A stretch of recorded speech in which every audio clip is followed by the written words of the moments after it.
বোনেরা, 24শে জুলাই গণঅভ্যুত্থান হয়েছে 1 বছরও হয়নি। আমরা 1400 শহীদ, 20,000-এর বেশি আহত,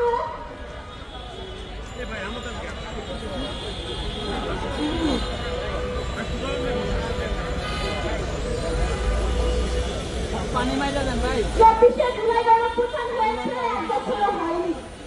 এর মধ্যে আমরা 1400 শহীদ,